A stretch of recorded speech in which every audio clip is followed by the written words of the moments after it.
नमस्कार, जय माता दी। मैं हूँ आपके अपनी लाइफ डिजाइनर जीतू आचार्य। चैत्र पूर्णिमा ये बहुत शुभ पूर्णिमा होती है और कहते हैं इस दिन अगर आप खास विधि विधान से कुछ खास उपाय करते हैं या फिर खास करके हनुमान जी का स्मरण करते हैं, राम भक्ति करते हैं, इससे आपके जीवन के हर कष्ट हट जाते हैं।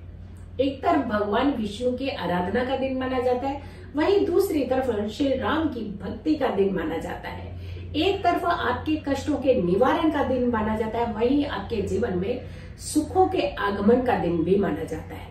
अभी ये चैत्र पूर्णिमा है कब और हमें क्या करना चाहिए इस दिन? खास करके कुछ खास चीजें हमें जरूर करनी चाहिए, क्योंकि हनुमान जयंती भी इसी दिन मनाई जाती है और बहुत ही शुभ दिन माना जाता है चैत्र पूर्णिमा का दिन। और पूरे साल में यही दिन एक ऐसा होता है जहां आपके पास इर्द गिर्द बहुत सारी शक्तियां आ सकती हैं। भक्ति भी शक्ति भी, ये दोनों चीजों का समावेश आपके इर्द गिर्द हो सकता है। तो चैत्र पूर्णिमा कब है, कितने बजे से शुरू हो रही है और किस दिन हमें ये पूर्णिमा का व्रत रखना है, मनाना है? 5 अप्रैल को 9:20 ये सुबह का समय है। 5 अप्रैल 9:20 सुबह तिथि आरंभ हो रही है, यानी शुरू हो रही है। तो चैत्र पूर्णिमा की तिथि का जो समापन है वो 6 अप्रैल को प्रातः यानी सुबह 10:05 पर समापन होगा। यानी अगर कि हम पूर्णिमा की पूजा की रात्रि की बात करते हैं, क्योंकि पूर्णिमा का कंसर्न अगर व्रत से चलते हैं तो दिन का महत्व होता है, लेकिन अगर हम चंद्रमा की अर्घ से चलते हैं तो हमें रात्रि का महत्व होता है। तो 2 दिन जब भी ऐसी पूर्णिमा आती है तो हमें खास करके ये ध्यान रखना होता है कि दिन की पूर्णिमा में व्रत रखा जाता है।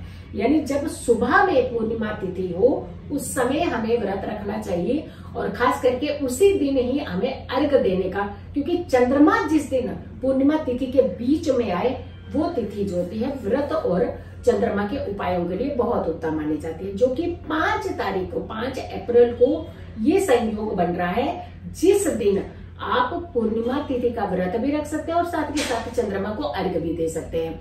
लेकिन बहुत सारे लोग होंगे 6 तारीख को पूर्णिमा का व्रत भी रखेंगे। हाँ, अगर उदया के हिसाब से चलते हैं तो उदया 6 तारीख की ही पड़ेगी और 6 तारीख की उदया की तिथि के हिसाब से अगर हम चाहे तो जैसे स्नान दान भी कर सकते हैं, 5 का व्रत भी रख सकते हैं, लेकिन 6 तारीख की आप स्नान दान बाकी प्रतिक्रिया भी कर सकते हैं। लेकिन कुछ लोग हो सकता है कि वो उदय के हिसाब से 6 तारीख का व्रत रखें। तो 5 और 6 ये दोनों दिन ही व्रत का महत्व है, दोनों दिन ही। लेकिन चंद्रमा के उपाय का जितना भी महत्व बनेगा वो सारे 5 की रात्रि का होगा। तो हम तो ये कहेंगे कि 5 तारीख का व्रत रखिएगा और सुबह का आप अगर के पूर्णिमा तिथि, क्योंकि सुबह समाप्त हो जाएगी 6 तारीख को, 6 तारीख का चंद्रमा में जब आप दर्शन करेंगे तब पूर्णिमा तिथि नहीं होगी, तो 5 तारीख का आप ये व्रत रख सकते हैं। इनफैक्ट अगर के उदय के हिसाब से चलना तो 6 तारीख का व्रत भी आप इस बार रख सकते हैं। अब जब आती है बात की हमें क्या क्या चीजें इस समय करनी चाहिए, कौन सी ऐसी चीजें हैं जिसे हमें जरूर करना चाहिए। अब जब बात आ रही है हनुमान जी की, हनुमान जयंती की और भगवान श्री राम के स्मरण की बात करते हैं कि भगवान श्री राम के नाम का जाप करना इस दिन बहुत उत्तम माना जाता है। हनुमान की भक्ति इस समय बहुत उत्तम मानी जाती है। सत्यनारायण पूजा इस समय जरूर करनी चाहिए, इनफैक्ट सुननी भी चाहिए। कुछ लोग हैं जो सत्यनारायण पूजा अपने घर में नहीं करते हैं, लेकिन मंदिर के माध्यम में जाकर के उन्होंने उनके होरा में जाकर के, कहते हैं ना भगवान की होरा में घुस करके आपने ये सारा विधि विधान जो है वो कर लेना है। यानी वहां जाकर के भी आप पंडित जी से ये कथा सुन सकते हैं। इस दिन भगवान श्री राम का स्मरण करना, हनुमान का स्मरण करना और साथ के साथ आपने सत्यनारायण भगवान की पूजा करना, भगवान विष्णु की आराधना करना बहुत उत्तम मानी जाती है। चंद्रमा को अर्घ जरूर देना चाहिए। राम रक्षा स्तोत्र का पाठ कहते हैं कि इस दिन जरूर करना चाहिए, चाहे आपकी जिंदगी में कितनी भी मुश्किलें क्यों ना हो, हर मुश्किल को आसान कर देते हैं वो। सुख का आभास होता है, सुख हमारे जीवन में चल करके आता है। जब हमारे इर्द गिर्द एक अच्छी पॉजिटिव एनर्जी होती है तो हमारे जीवन में सुख भी आते हैं और सुख का आभास भी होता है, सुख प्राप्त भी होता है। इस दिन कहते हैं कि पवित्र नदियों के सरोवरों के स्नान जरूर करने चाहिए।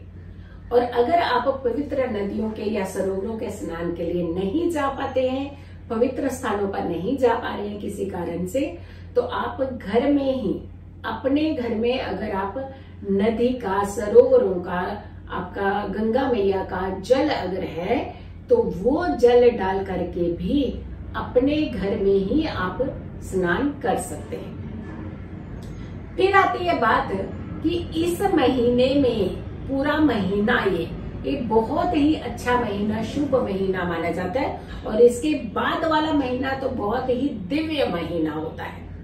तो इस महीने में आपको वैसे भी नियमित तौर पर ही हर दिन जब आप स्नान लेते हैं तो उसमें गंगा जल की कुछ बूंदे डाल करके ही अगर उस जल से आप स्नान करते हैं तो आपकी देह में जो कष्ट होते हैं यानी शारीरिक कष्ट होते हैं, ये कष्ट नहीं होते हैं। इसके अलावा कहते हैं कि अगर आपके पास जैसे गंगा मैया के वहां का जल नहीं है, गंगा जल नहीं है, तो आप पवित्र मंदिरों का जल लेकर के भी स्नान कर सकते हैं।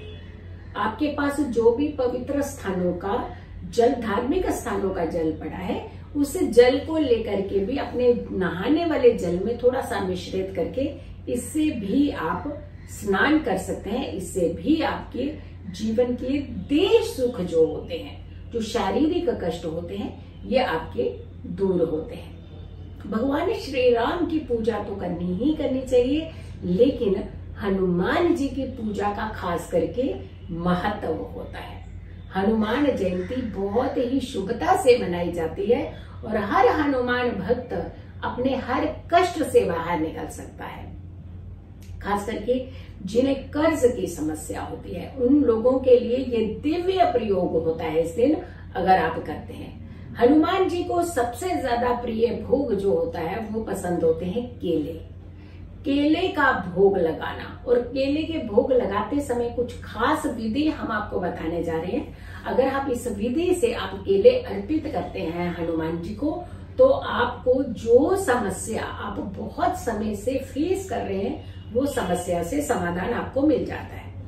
5 केले लीजिए, हर केले को एक आपने काट लेना है बीच में से, और उसमें आपने लिख करके एक छोटी सी पर्ची डाल देनी है।